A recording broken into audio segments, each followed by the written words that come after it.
Chers participants, bon après-midi à vous tous et bienvenue au séminaire d'aujourd'hui sous le nom L'art de l'agilité intégrée Scrum pour intégrer Scrum pour des projets réussis. Oui. Dans ce séminaire, ce séminaire se tournera autour des principes de base de la méthodologie Scrum. Tout cela avec Dr Iqbal Sayahi, membre du corps professoral de l'université Mid-Ocean. Accordons maintenant la parole à Dr Iqbal. Dr Iqbal, la parole est à vous. Vous pouvez commencer votre séminaire. Merci infiniment, mademoiselle Malak, de m'avoir cédé la parole. Chers participants, bienvenue à notre conférence sur Scrum. J'espère que vous m'entendez bien. Oui, docteur, nous pouvons vous entendre avec merveille. Très bien. Donc aujourd'hui, nous nous réunissons pour explorer et approfondir les principes de base de la méthodologie Scrum, un cadre agile qui a transformé la manière dont les équipes développent les projets et atteignent leurs objectifs. Scrum n'est pas seulement une méthode de gestion de projet, mais un véritable catalyseur de collaboration et d'innovation. Au cours de cette conférence-là, ou bien de ce séminaire-là, nous aurons l'occasion d'examiner et de découvrir les fondamentaux de la méthodologie Scrum. Je vous encourage à poser les questions, à partager vos idées et à tirer parti de cette opportunité pour enrichir vos connaissances et améliorer vos compétences. Merci de votre présence et de votre engagement. Passons maintenant à la découverte de la méthodologie Scrum en adoptant le plan suivant. On va commencer par un peu d'histoire pour voir pourquoi déjà les gens ils ont mis en place ce qu'on appelle un modèle de cycle de vie logiciel et particulièrement pourquoi les gens ils ont mis à notre disposition Scrum comme méthodologie de travail. Ensuite, on va parler ensemble du cycle de vie logiciel, qu'est-ce que ça veut dire déjà. Ensuite, on va parler un tout petit peu de la méthodologie agile parce qu'après tout, Scrum, c'est une méthodologie agile. Donc, on ne peut pas savoir qu'est-ce que c'est, grosso modo, ce type de méthode-là.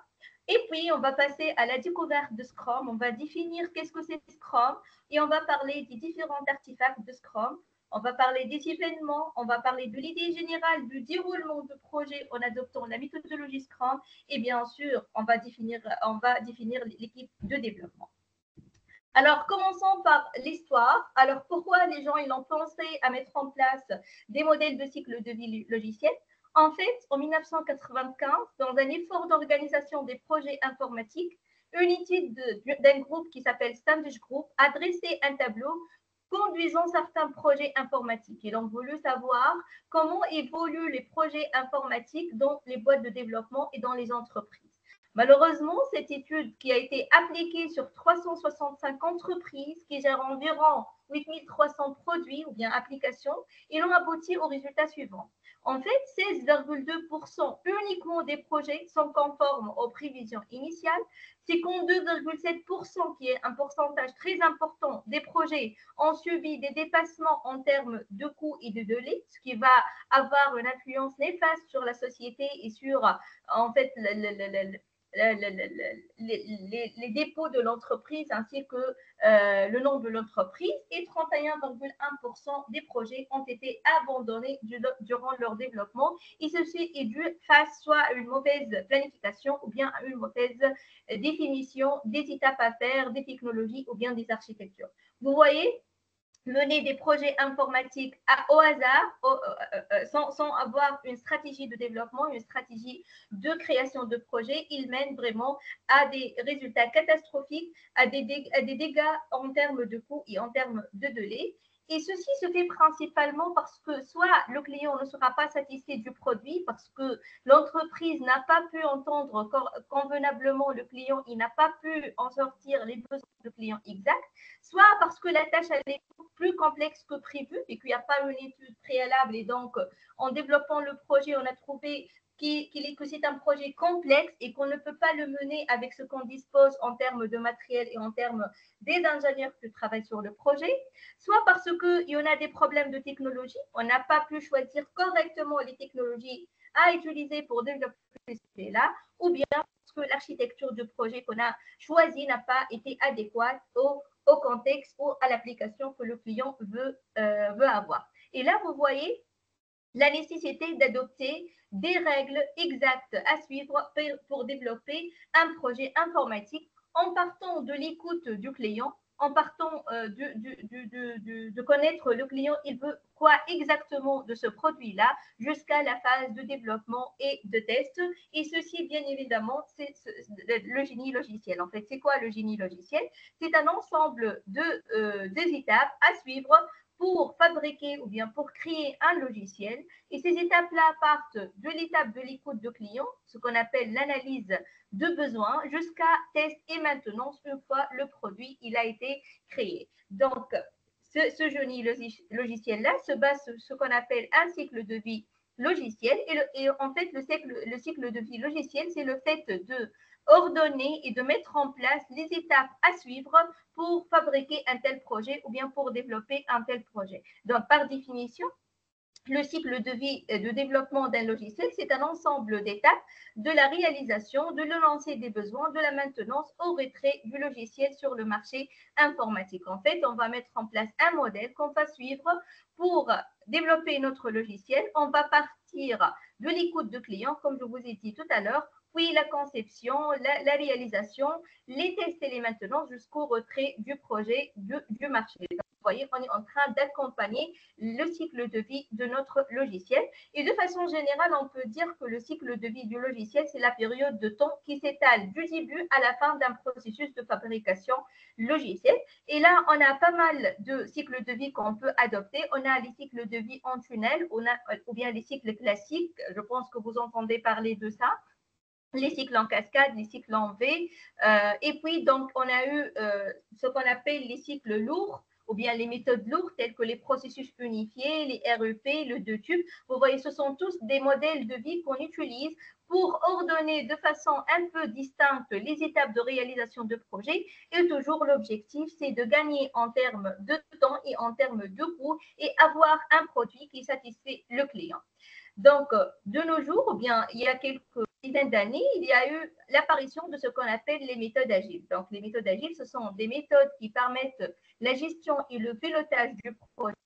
Donc, ces méthodes sont en plein essor et on a pas mal de méthodes agiles qui ont vu le jour, telles que le Scrum, le Learn, le Kanban, le Scrumban, l'Extreme Programming, le Safe, le Less. Vous voyez, on a pas mal de méthodes agiles, mais particulièrement, la méthode agile la plus utilisée dans le pilotage du projet de nos jours, c'est la méthodologie Agile Scrum.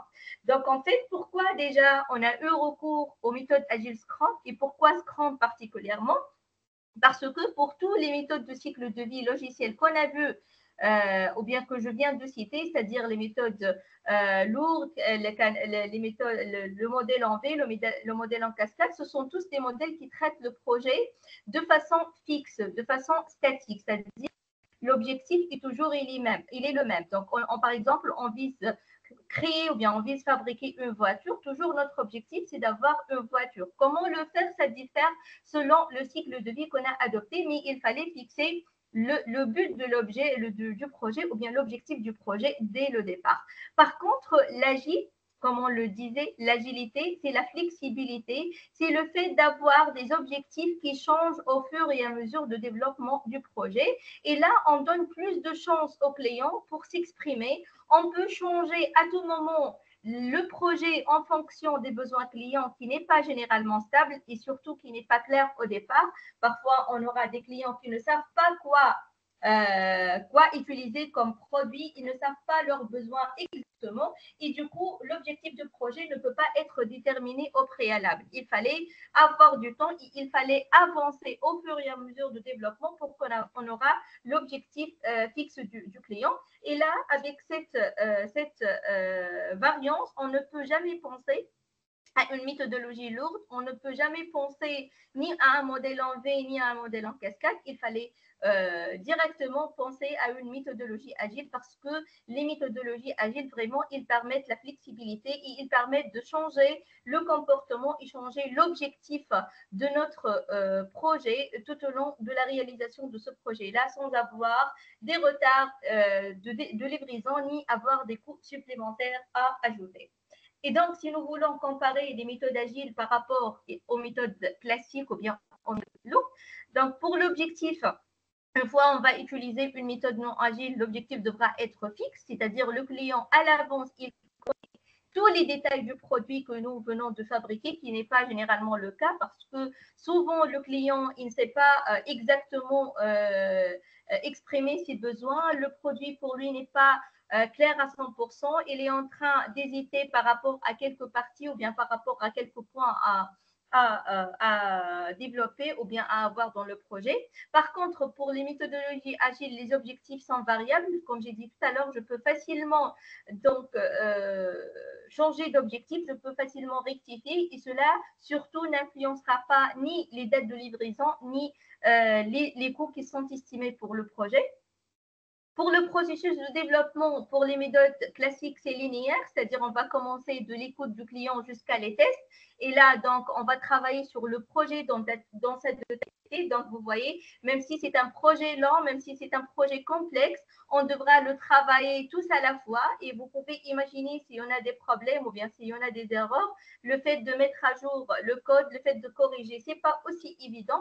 Par contre, le processus de développement pour les méthodes agiles et particulièrement pour la méthodologie Scrum, c'est cyclique, c'est-à-dire on va essayer de décomposer le produit en des petites étincelles, on va décomposer en des petites parties qu'on appelle des incréments et on va travailler partie par partie. À chaque fois, si on termine le développement d'une partie, on va la fusionner avec la partie prête et de cette façon-là, le projet commence à grandir et commence à être à être visible et à être utilisé par le client au fur et à mesure de développement du projet.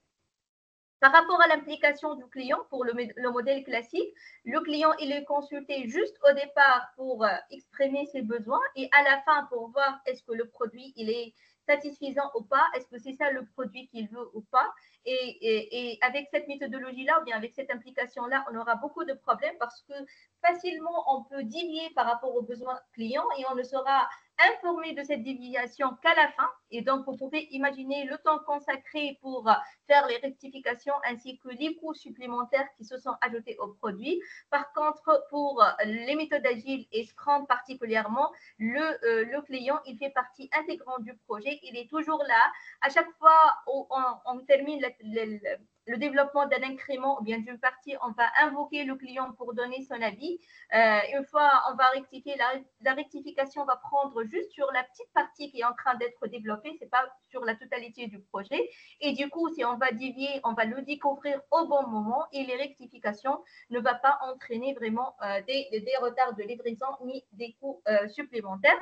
Également, le client, puisqu'il est là, puisqu'il est avec l'équipe de développement, puisqu'il est en train de découvrir les différentes parties de notre projet. Donc, automatiquement, il se forme sur l'utilisation du produit. Et là, une fois le produit il est livré, on n'a pas besoin de lancer une formation au client pour qu'il sache utiliser le produit parce que déjà, il s'est auto-formé au fur et à mesure du développement du produit. Pour la détection des erreurs, comme je vous ai dit tout à l'heure, les déviations, elles sont détectées de façon tardive pour les modèles classiques. Par contre, c'est une détection précoce pour les méthodes agiles parce que le client, il est là durant le développement du produit.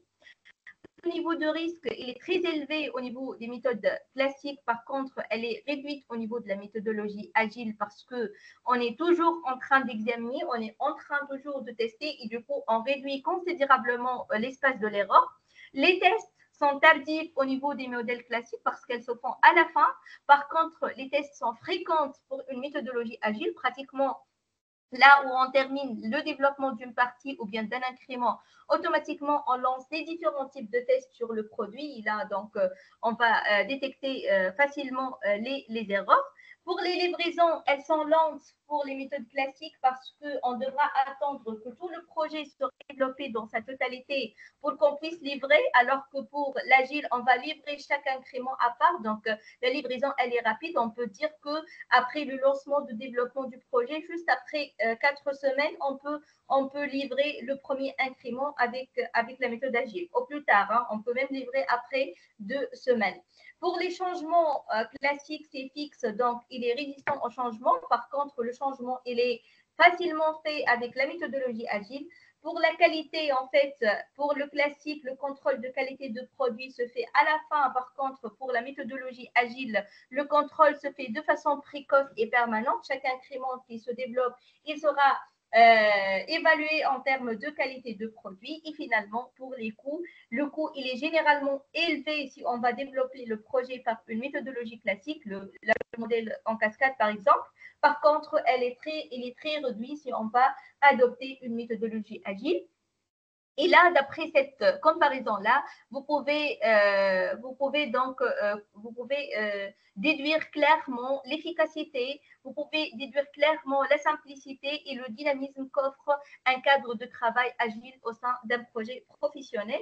Et là, je profite de l'occasion pour vous dire que les méthodologies agiles et spécialement Scrum ne sont plus utilisées uniquement que pour le domaine informatique, mais peu importe le projet, peu importe le domaine, on peut déjà appliquer une méthodologie agile pour piloter un projet avec de la flexibilité, avec de la détection précoce des erreurs, avec un coût réduit et avec vraiment des livraisons rapides. Alors, comme je vous ai dit tout à l'heure, particulièrement et parmi les différentes méthodes agiles, on va s'intéresser à Scrum. Donc, en fait, qu'est-ce que c'est Scrum? Pourquoi Scrum il est utilisé le plus de nos jours dans le de projet? C'est quoi les artefacts et les événements de Scrum? Comment se déroule un projet en suivant la méthodologie Scrum? C'est tout ce qu'on va découvrir ensemble à partir de ce diapo-là. Mais avant, je voulais savoir juste, est-ce que c'est clair? Est-ce que vous avez des questions?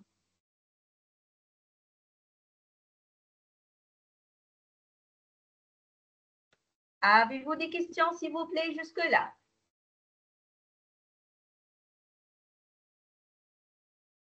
Est-ce que vous m'entendez?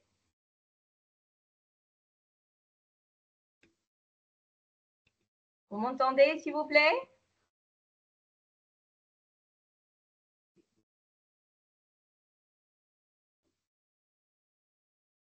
Y a-t-il des questions? S'il vous plaît, accusez sur la conversation que vous m'entendez. Très bien.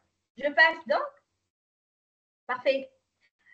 Alors, c'est quoi en fait Scrum? Donc, Scrum, il est inspiré du privé et de la gestion des projets informatiques. La méthode Scrum est devenue de nos jours de plus en plus adoptée dans les équipes de développement. Donc, pratiquement la plupart, pour ne pas dire la totalité des boîtes de développement et des équipes de développement utilisent le Scrum pour piloter leurs projets. Donc, c'est une méthode agile, c'est-à-dire tout ce qu'on a vu sur les méthodes agiles, le dynamisme, le coût réduit, la détection d'erreurs, le contrôle de qualité reste valable pour Scrum. Il permet également la réalisation des projets complexes en favorisant l'interaction avec les membres de l'équipe et les managers, la collaboration du client et la réactivité face au changement. Donc, si on a un projet complexe, si on a un projet dont les détails ne sont pas clairs ni pour le client ni pour l'équipe de développement, les yeux fermés, il fallait penser à utiliser Scrum pour piloter le projet. Pourquoi?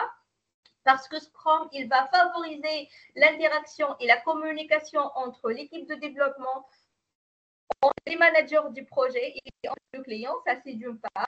Et de l'autre part, Scrum, il va viser comme toute méthodologie agile, à décomposer le projet en des parties et en des incréments, ce qui va nuire et ce qui va diluer donc, de façon efficace la complexité du projet. Donc, dans le sondage que nous avions réalisé au mois d'avril, 99% d'entre vous ont déclaré ne pas connaître cette méthode. Donc, j'ai fait les statistiques dans l'école là où je travaille, mais je pense que pour vous aussi, c'est un peu ambigu le Scrum. Pourquoi? Parce que déjà, c'est une méthodologie nouvelle, c'est une méthodologie récemment apparue, récemment utilisée, et c'est l'opportunité en fait de découvrir ensemble ces différentes facettes. Donc, Scrum a été mis en place au début des années 1990. C'est un cadre de travail léger qui aide les personnes, les équipes et les organisations à générer de la valeur grâce à des solutions adaptatives pour des problèmes complexes. Pourquoi? Parce que, comme j'ai dit tout à l'heure, Scrum, il est simple à mettre en place. Il se base sur l'intelligence collective et sur la communication entre les différentes personnes qui contribuent au projet. Plutôt que de fournir des instructions détaillées, les règles de Scrum guident leurs relations et leurs interactions. Donc, avec Scrum, on n'a pas un chef de projet, on n'a pas un chef d'équipe qui va donner des instructions aux différents partenaires pour travailler, mais non, on va mettre en place un environnement là où il y aura le partage de l'expérience, là où il y en a des relations, des interactions, ce qui mène dans une ambiance favorisant le développement du projet et le progrès du projet. Donc, pour développer un projet avec Scrum, il fallait avoir une équipe. Cette équipe, elle est composée de ce qu'on appelle un product owner. Ce product owner-là, il va ordonner le travail à faire pour résoudre un problème complexe et il va nous rédiger ce qu'on appelle le product backlog. Donc, le product owner, dans notre cas, il va écouter le client, il va essayer de comprendre ses besoins, d'analyser ses besoins.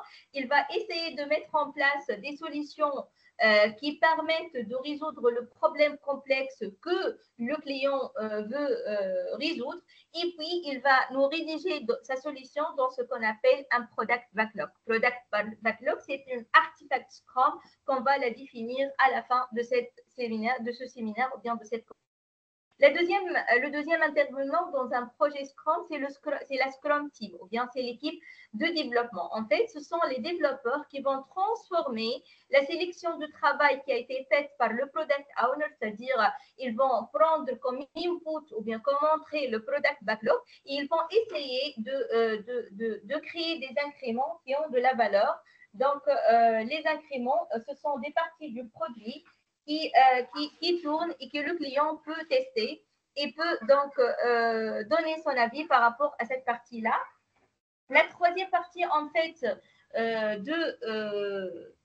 ou bien le troisième intervenant dans le cadre d'une méthodologie Scrum, c'est le Scrum Master. En fait, le Scrum Master, c'est celui qui va veiller la mise en place du Scrum dans le projet. Donc, il ne va pas entrer dans les détails de développement, il ne va pas participer à l'élaboration de solutions, mais plutôt c'est à lui de mener l'organisation, bien de mener la société à utiliser Scrum dans les règles de l'art. Donc, il va former les ingénieurs, il va former les employeurs de l'entreprise de la méthodologie Scrum. Il va mettre en place le dashboard Scrum pour la gestion de projet. En fait, le dashboard, c'est un petit portail web qui permet donc d'enregistrer le projet, la progression, les intervenants, les tâches à faire, les tâches qui ont été faites. Donc, c'est un dashboard de gestion de projet. Ici, je vous donne des exemples très utilisés. Il y en a le Trello. Donc, le Trello, c'est un portail gratuit. Vous pouvez juste créer un compte et le découvrir. C'est vraiment très efficace si vous voulez développer même un petit projet dans votre vie estudiantine. Donc, vous pouvez l'utiliser pour planifier les tâches à faire et donner des créneaux pour le développement, des créneaux pour le test et tout. Et pour les portails professionnels payants, je vous donne l'exemple de Jira. Donc, Jira, c'est un portail aussi de gestion un dashboard de gestion de projet qui permet donc de mettre en place l'état du projet qui suit la méthodologie Scrum. Donc, Scrum, il est fondé sur l'empirisme et la pensée. Donc, comme je vous ai dit tout à l'heure, il n'y a pas un chef de projet, il n'y a pas des instructions, mais plutôt il y a de l'empirisme, il y a de la pensée, il y a de la communication. Tout le monde travaille en collaboration pour mener à bien le projet. Il n'y a pas un chef, il n'y a pas des travailleurs. Donc, l'empirisme affirme que la connaissance provient de l'expérience et que la prise de décision s'appuie sur l'observation des faits.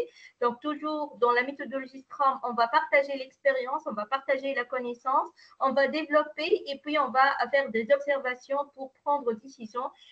Est-ce qu'on est sur la bonne voie ou pas? Est-ce qu'on est en train d'obéir aux besoins clients ou bien est-ce qu'on a dévié? Donc, la pensée, elle va réduire le gaspillage et elle va focaliser sur l'essentiel, ce qui va donc minimiser le temps de travail et ce qui va vraiment donc refléter un produit de qualité à temps et avec le moindre coût. Bien sûr, comme j'ai dit tout à l'heure, Scrum, il est dédié pour les projets complexes. Pourquoi? Parce que c'est une approche itérative et incrémentale qui se base sur la prédictibilité et le contrôle de risque.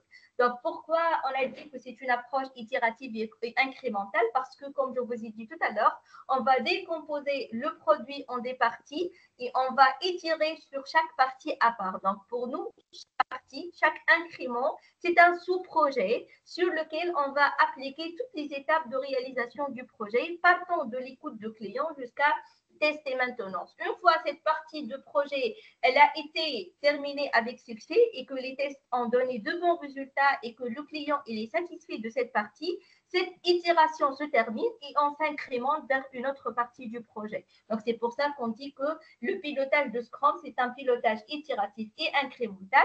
Et à chaque fois, pour incrémenter, on devra prédire les risques et on devra contrôler les risques.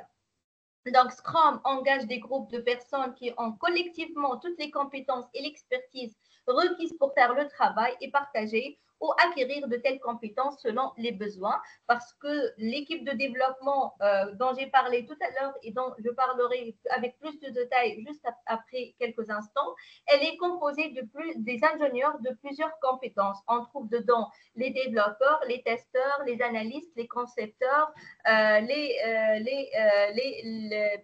ceux qui font l'écoute de clients ou bien les analyseurs de l'existant, ainsi de suite. Donc, toutes ces expertises-là vont collaborer ensemble pour mener à bien le projet. Et dans ce cas-là, on n'aura pas besoin donc d'autres compétences pour progresser ou bien pour terminer le développement de notre projet. Je vais revenir sur le Scrum Team ou bien sur les personnes qui travaillent sur la méthodologie Scrum ou bien sûr en adoptant la méthodologie Scrum. Comme je vous ai dit tout à l'heure, le Scrum Team il est composé de 3 parties. Elle est composée de Scrum Master, du Product Owner et de l'équipe de développement ou bien les développeurs. Comme je vous ai dit tout à l'heure, les développeurs, ce sont des équipes, c'est une équipe qui est composée de plusieurs ingénieurs de différentes disciplines pour partager leur expérience, partager leurs compétences et pour résoudre les problèmes posés par le projet. Donc, je vais commencer par ces développeurs-là. En fait, les développeurs, ce sont les membres de la Scrum Team qui s'engagent à traiter toute une partie utile d'un incrément à chaque sprint. Donc, ce sont les personnes qui vont transformer le backlog ou bien les spécifications du product owner en des valeurs, en des parties existantes qu'on peut tester et qu'on peut évaluer et qu'on peut par la suite livrer à notre client. Les compétences spécifiques requises pour les développeurs sont souvent larges et varient selon le domaine d'activité. Là, comme je vous ai dit tout à l'heure, on a pas mal d'experts dans l'équipe de développement, mais les expertises demandées dépendent du projet et dépendent du domaine d'activité.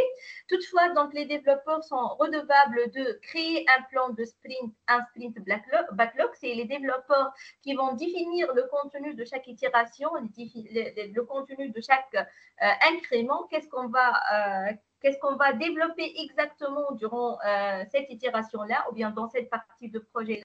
Et l'output, c'est un artefact qu'on appelle Sprint Backlog. On va voir ça en détail à la fin.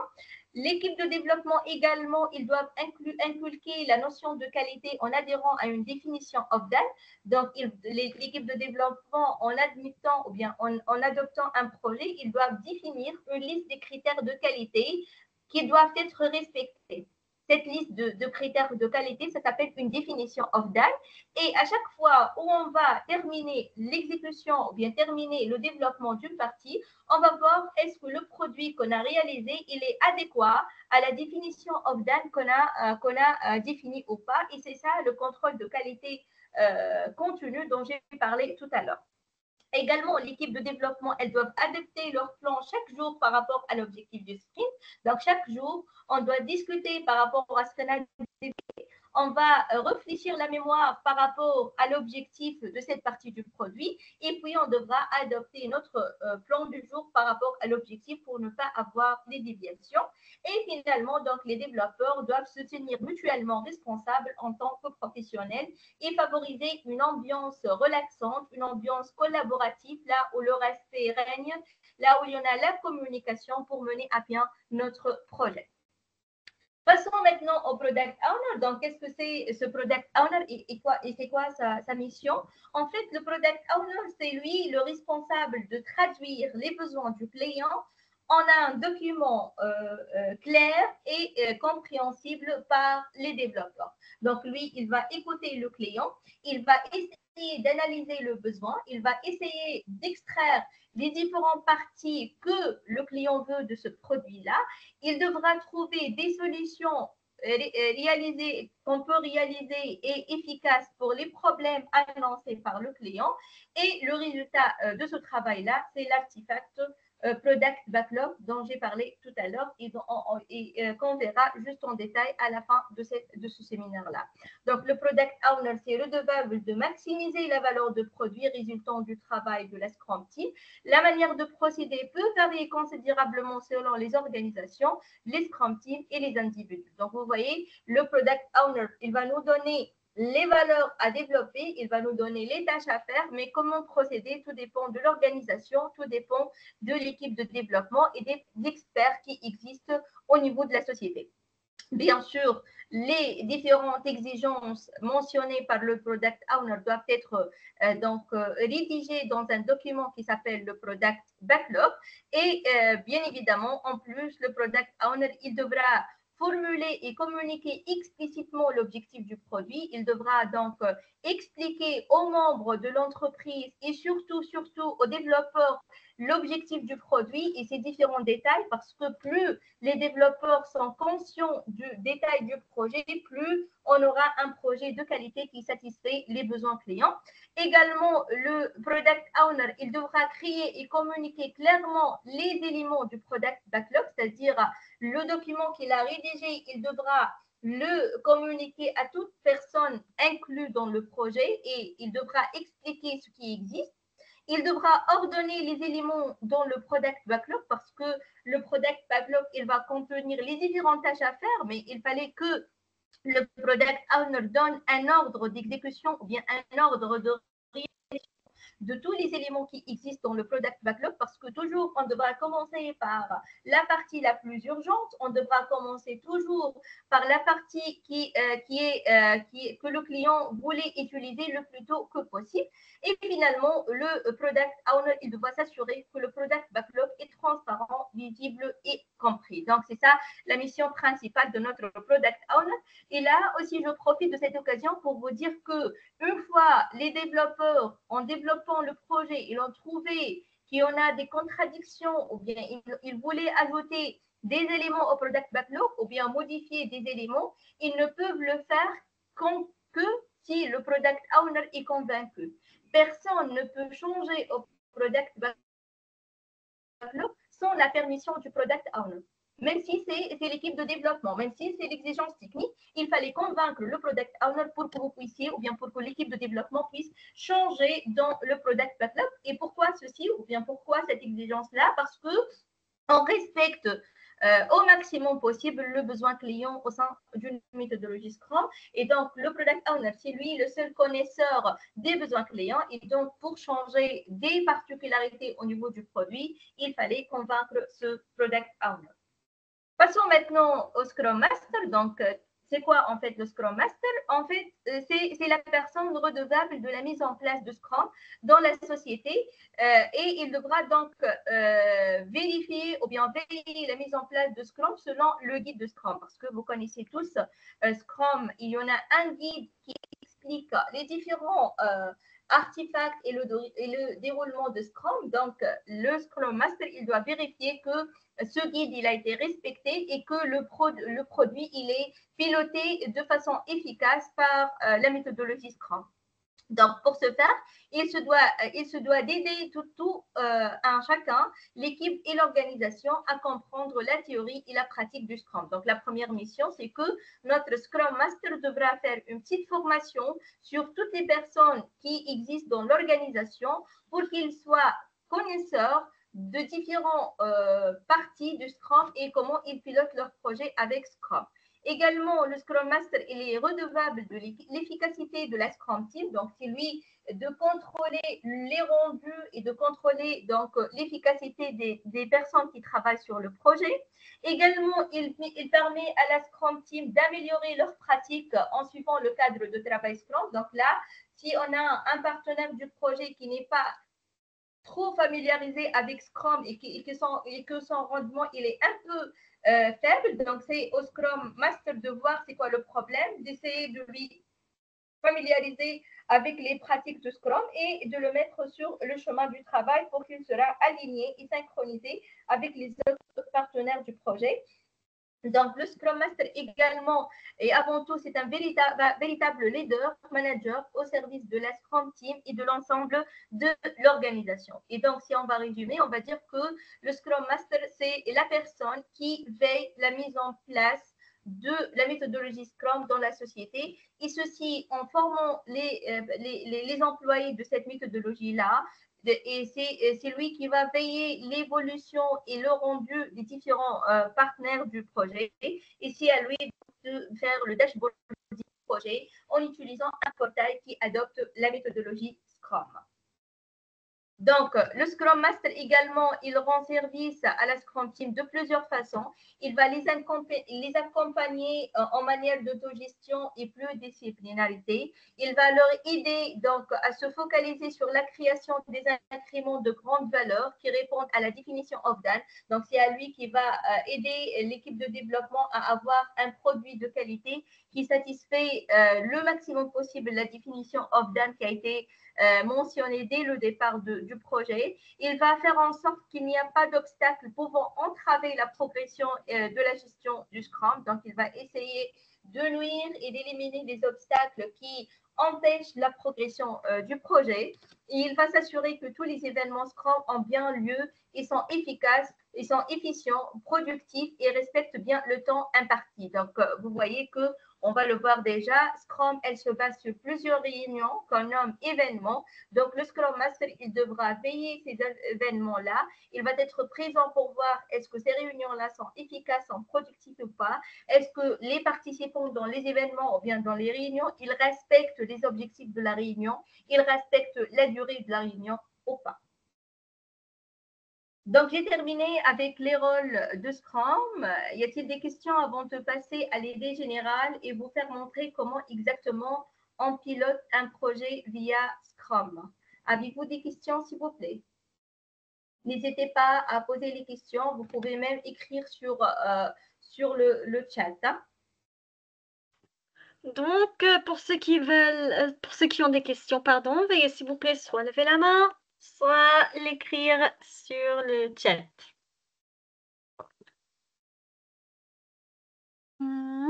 Pas de questions jusqu'à maintenant, tout est clair? Tout est clair?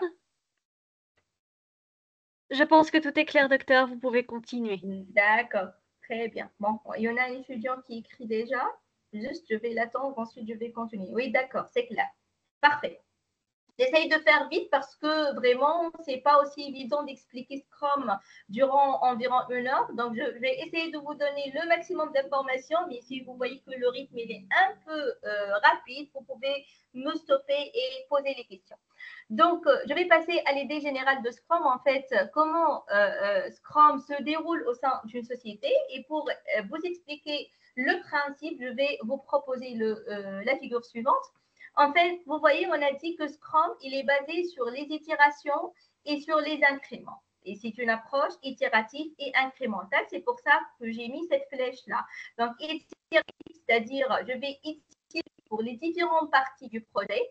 Et une fois cette itération, elle est clôturée avec succès, je passe pour faire une autre itération et je passe à un autre incrément.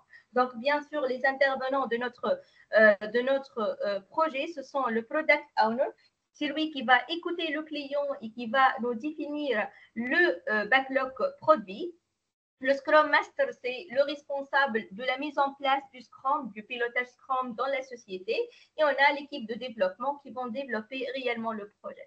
Donc, le Product Owner, il nous a déjà défini un Product Backlog qui contient une liste de User Stories, c'est-à-dire une liste des tâches et des fonctionnalités à développer. Donc, à chaque itération, on devra choisir des tâches particulières à faire, c'est-à-dire une partie du projet qu'on va l'enregistrer dans ce qu'on appelle un sprint backlog. Donc, le sprint backlog, il va contenir juste une liste restreinte des user stories qu'on va développer dans cette itération-là. Une fois on a la liste, on va planifier l'utilisation. On va faire donc la conception, l'implémentation, les tests, et puis on va se réunir dans une réunion de review. Donc, vous voyez, après la planification de ce qu'on va faire et avant l'évaluation, on devra passer par toutes les étapes de réalisation du projet qui sont la conception, le développement ou bien l'implémentation et les tests. Une fois c'est bon, on a testé notre incrément et les tests, on va faire une réunion de review pour évaluer les résultats obtenus et puis on va faire une réunion de rétrospective pour mettre des plans d'amélioration pour les itérations qui suivent. Donc, on va essayer de voir les lacunes dans le déroulement de l'itération. Et si on a des problèmes, on va les invoquer et on va poser des plans d'amélioration. Et comme ça, l'itération, elle se termine. Et là, je profite de l'occasion pour vous dire que chaque itération qu'on appelle sprint, elle devra durer de 2 à 4 semaines. Une itération ne doit pas dépasser un mois et ne devra pas durer moins que 2 semaines. C'est-à-dire qu'il fallait faire la planification du sprint de façon que les features ou bien de façon que les user stories qu'on va développer soient développées durant une période de 2 à 4 semaines. Bien sûr, une fois donc la rétrospective elle est faite, on va définir la qualité ou bien on va évaluer la qualité. Si la qualité elle est respectée et la définition of done elle est respectée, on va livrer notre produit au client et on va passer une itération suivante. Donc, vous voyez, itération par itération jusqu'à balayer tout le backlog que le product owner a développé et jusqu'à balayer tout le projet. Et dans ce cas-là, le projet sera développé dans sa totalité. Donc, pour mener cette architecture-là, ou bien pour mener cette approche de développement-là, on devrait disposer de 4 événements. Voilà, je m'excuse, de 5 événements qui sont le sprint planning, le daily scrum, le sprint review et le sprint rétrospective. Donc, sprint planning, daily scrum, sprint review et sprint rétrospective, ce sont des réunions. Le sprint, c'est une itération. C'est l'itération que je viens d'expliquer. C'est cette démarche-là. Donc, cette démarche-là, ça s'appelle un sprint qui dure de 2 à 4 semaines et qui englobe les différentes parties ou bien les différentes étapes de réalisation de projet. Donc, je vais commencer par le sprint. Je vais vous donner une idée générale sur chacun de ces événements-là. Donc, je vais commencer par le sprint. Le sprint, c'est le cœur du Scrum. C'est une itération durant laquelle les idées qui ont été mises dans un product backlog sont transformées en valeur, sont transformées en une chose réaliste, en une chose concrète. Ce sont des événements d'une durée d'1 mois au moins pour créer une cohérence. Donc, je m'excuse. Donc, les sprints ou bien les itérations doivent durer, comme j'ai dit tout à l'heure, de 2 à 4 semaines. Bien sûr, une fois un sprint il est terminé, automatiquement, un nouveau sprint, il commence immédiatement les mêmes étapes, avec la même durée, avec le même enchaînement. Donc, tout le travail nécessaire pour atteindre l'objectif du produit, y compris le sprint planning, les daily scrum, le sprint review et la sprint rétrospective, se font dans le cadre d'un sprint. C'est-à-dire, le sprint, il englobe la phase de développement, la phase de conception, la phase des tests et puis il englobe toutes les autres réunions qui font partie de l'événement de Scrum. Pourquoi? Parce que ces réunions-là, ils vont nous aider à planifier le travail à faire et à évaluer le travail qui a été fait déjà. Je vais passer au sprint planning. En fait, le sprint planning, c'est une réunion qui se fait au départ de chaque sprint. Donc, c'est la réunion qu'on faisait pour déclencher un sprint.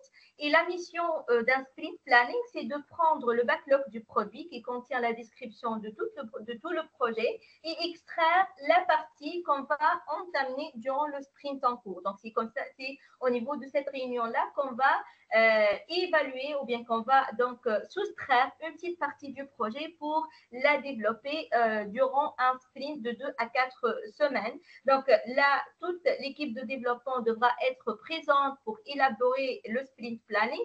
Le résultat de cette réunion-là, c'est un backlog sprint. C'est un document aussi similaire au backlog produit, mais il contient juste les user stories qu'on va développer durant le sprint en cours.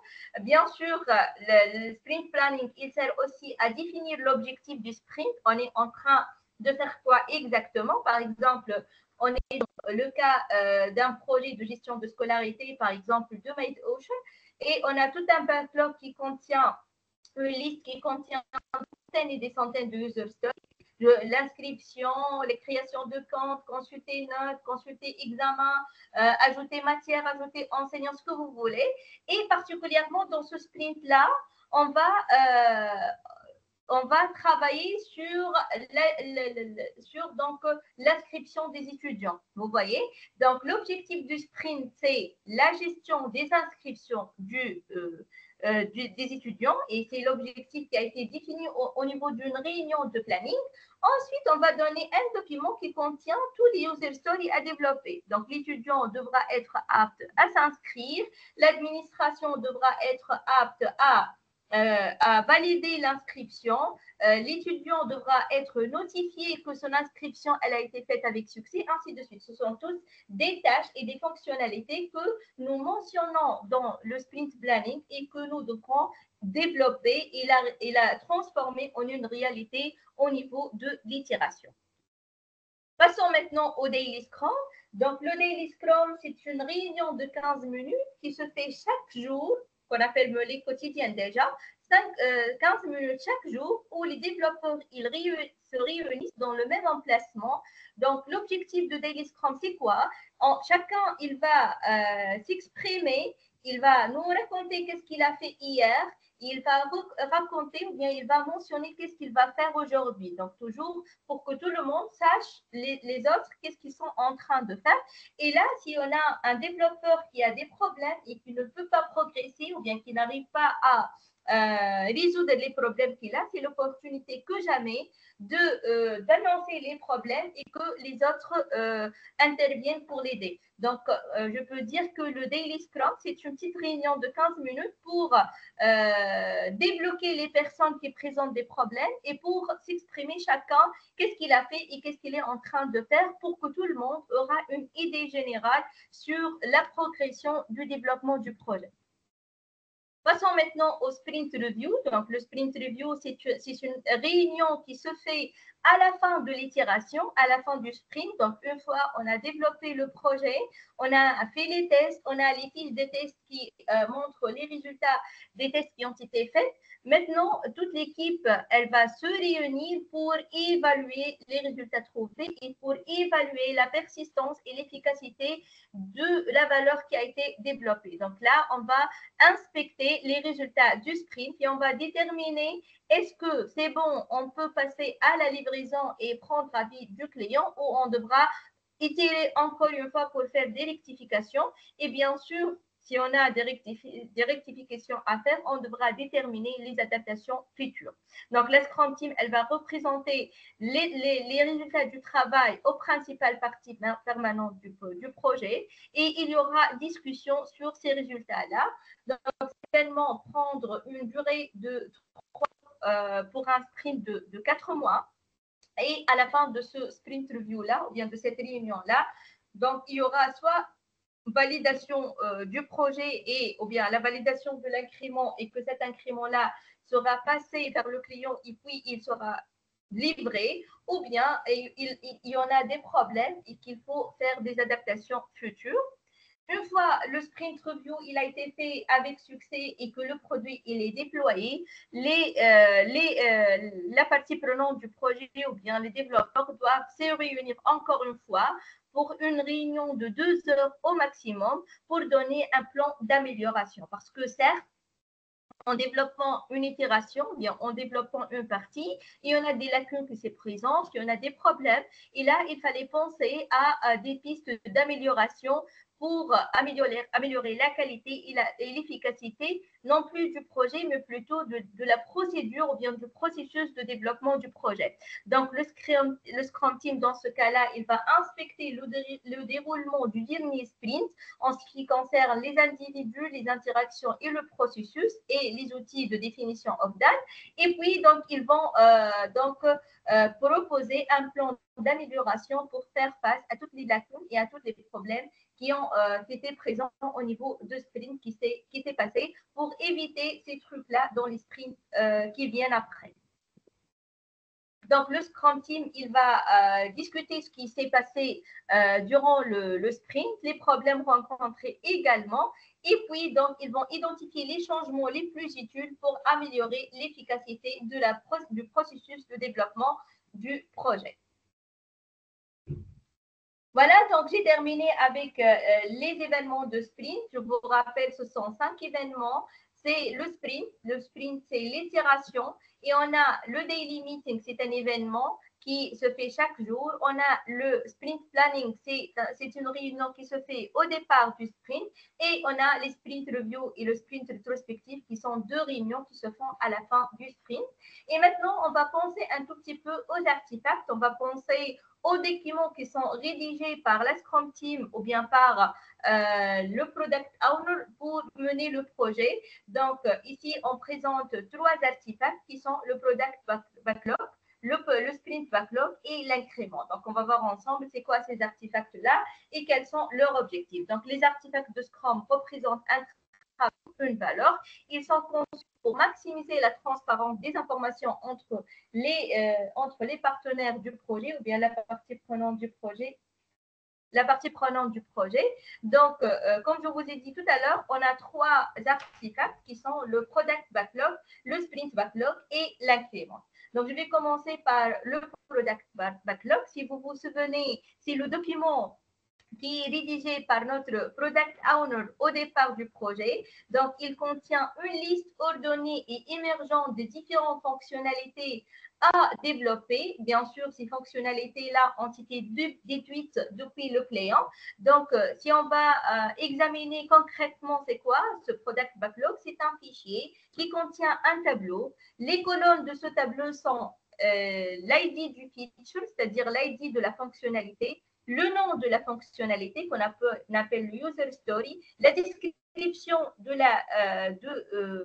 la fonctionnalité, elle consiste à quoi exactement, et la priorité. En fait, la priorité, c'est un numéro donné par le Product Owner pour différencier les fonctionnalités les plus urgentes par rapport aux fonctionnalités qui sont moins urgentes. Et la priorité, elle est prise en considération par l'équipe de développement parce qu'ils doivent toujours commencer par les features les plus prioritaire. Donc, je vous donne un exemple concret, juste l'exemple de tout à l'heure. Si je voulais donc faire l'inscription des étudiants, donc je vais donner un comme numéro de feature. Donc, le user story, ça s'appelle inscription. La description est la suivante. En tant qu'étudiant à MindOcean, je voulais m'inscrire à la plateforme et la priorité, c'est 10, c'est-à-dire une priorité maximale. Donc, vous voyez, c'est comme ça qu'on définit toutes les fonctionnalités qu'englobe le projet pour que les développeurs après savent qui est la personne censée exécuter cette fonctionnalité-là. Pour l'inscription, bien sûr, c'est l'étudiant, et la description exacte de la fonctionnalité. Donc, le raffinement de Product Backlog, en fait, le raffinement, il est fait par le Product Owner si on a déjà un feature qui est un peu composé. Par exemple, en tant qu'administratif, je peux gérer les étudiants ou bien les comptes étudiants. En fait, gérer, c'est un peu vague. Et donc, ici, le Product Owner, il devra faire le raffinement et il devra expliquer exactement c'est quoi la gestion. En fait, gérer, c'est ajouter un compte étudiant, modifier un compte étudiant, supprimer un compte étudiant, par exemple. Donc, c'est quoi l'objectif du Product Backlog? En fait, l'engagement ou bien l'objectif du Product Backlog, c'est l'objectif du produit. Donc, le Product Owner, il est censé définir clairement et concrètement l'objectif de notre produit. C'est-à-dire, une fois on va lire le backlog, on sera conscient et on sera connaisseur de l'objectif principal du produit ou bien du logiciel qu'on est en train de développer. Je vais passer maintenant au sprint backlog. En fait, chaque sprint qui se déroule, il devra avoir son document propre à lui qu'on appelle un sprint backlog. Donc, le sprint backlog, c'est un document similaire au product backlog, sauf que le sprint backlog, il va contenir une petite sélection de features à développer durant une période de 2 à 4 semaines. Donc, on va soustraire des parties depuis le product backlog pour les développer dans l'itération en cours. Et c'est les développeurs qui font cette sélection-là. Et toujours, comme j'ai dit tout à l'heure, je commence par les features ou bien les fonctionnalités les plus urgentes pour les développer en premier. Donc, l'engagement d'un sprint backlog, c'est bien évidemment l'objectif du sprint. C'est-à-dire, si on va lire le product backlog, on sera conscient de l'objectif de ce sprint-là ou bien de l'objectif principal de cette itération-là. Et là, je vous rappelle que si en développant ou bien en élaborant le sprint backlog qui est fait par l'équipe de développeurs, il trouve qu'il y en a des contradictions ou bien qu'il y en a des idées manquantes ou bien des détails manquants. Les développeurs ne peuvent pas toucher au product backlog sauf s'ils doivent informer le product owner et le product devra être convaincu des modifications. Sinon, on ne devra jamais toucher au product backlog et on devra dans les sprint backlog juste extraire des parties à réaliser durant une itération. Et finalement, donc, je vais passer aux incréments. En fait, l'incrément, c'est le résultat d'une itération. C'est la partie du projet qui a été développée. C'est une étape concrète.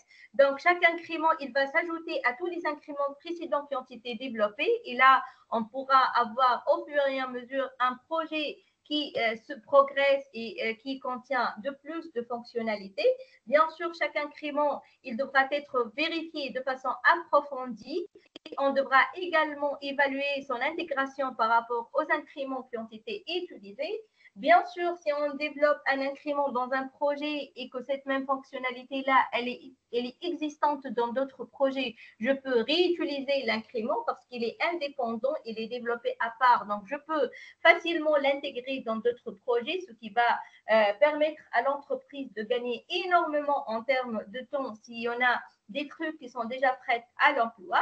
Et là, donc, l'objectif principal d'un incrément, c'est le fait de respecter la définition of done. Donc, il fallait que la partie du projet qui a été développée, elle respecte la liste ou bien les critères de qualité qui ont été développés ou bien qui ont été élaborés par l'équipe de développement. Donc, la définition of done, c'est une description formelle de l'état de l'incrément lorsqu'il satisfait les mesures de qualité pour le produit. Et bien sûr, dès qu'un élément du backlog satisfait la définition of done, il se transforme en un incrément et je peux le livrer à notre client. Bien sûr, la définition of done ou bien cette liste de critères de qualité, si elle est partagée, elle va ajouter de la transparence parce qu'elle va permettre à chacun une compréhension commune du travail à faire et dans quel cadre on devra le faire.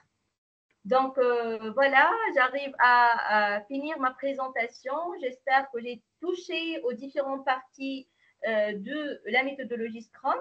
En fait, vous voyez, le rythme, il est un peu accéléré parce qu'il y a pas mal d'informations à vous transmettre. J'ai essayé de vous donner le maximum d'informations concernant cette méthodologie-là. Je vais taper sur le chat le nom d'un site qui vous permet d'avoir une certification, donc une certification en Scrum. Donc, ce site-là, il vous permet d'avoir des certifications Scrum gratuites. Donc, vous pouvez être certifié. D'ailleurs, le cours ou bien la présentation, je l'ai préparé par rapport à la documentation de ce site-là pour vous aider à avoir la certification, vous préparer à la certification. Donc, c'est tout, j'ai tout ce que j'ai pour aujourd'hui. Donc, je suis à l'écoute de votre feedback et de vos questions.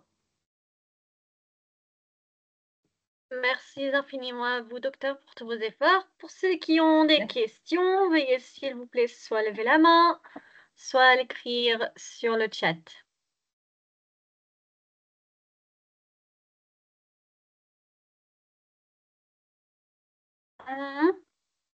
Allez-y, n'hésitez pas. Même les feedbacks. Est-ce que c'est fructueux pour vous, le séminaire?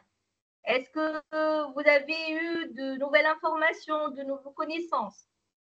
Est-ce qu'il y en a des choses qui ne sont pas claires? Allez. Allez, qui ont pas compris, qui ont des questions? Allez-y. Tout est clair? C'est bon? Abdelrakib. Saïd Hassan, Ok. il est en train d'écrire. On attend un tout petit peu. Entre-temps, les autres. Est-ce que vous connaissez le site de certification? Très clair, merci. Merci à vous. En fait, le CertifPro, c'est un site qui contient plusieurs certifications internationales. Très bien, parfait, Monsieur Saïd. Donc, vous pouvez consulter le Scrum. Les fondements de Scrum sont gratuits. Il y en a pas mal d'autres certifications gratuites. Et pour les certifications payantes, il fallait toujours consulter le site parce que de temps en temps, ils mettent en free certaines certifications. Donc, c'est un site très, très enrichissant pour vous. Et pour chaque certification, entre autres le Scrum, vous trouverez le guide, c'est-à-dire la documentation, parce que par exemple, le Scrum, donc le cours d'aujourd'hui, il a été extrait du guide de Scrum de ce site-là. Pareil pour les autres formations, vous lisez et vous comprenez ce qui existe à l'intérieur des documents, puis donc vous lancez l'examen et vous passez la certification. D'autres questions? Ok, pour ceux qui ont des questions, veuillez s'il vous plaît soit lever la main, soit l'écrire sur le chat.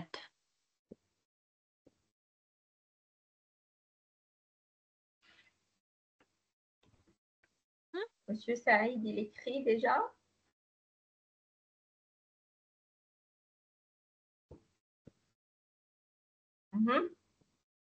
Les autres? Allez-y, s'il vous plaît. Des questions, s'il vous plaît.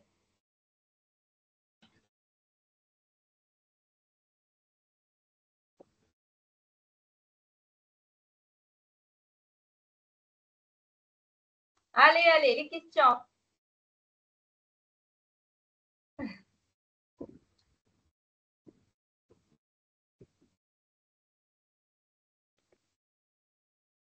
Tout est clair?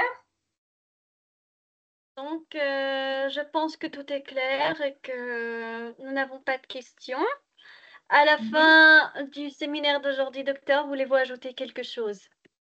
Je voulais juste remercier les participants d'être là. J'espère que ce séminaire était fructueux pour eux, qu'ils ont donc eu de nouvelles informations.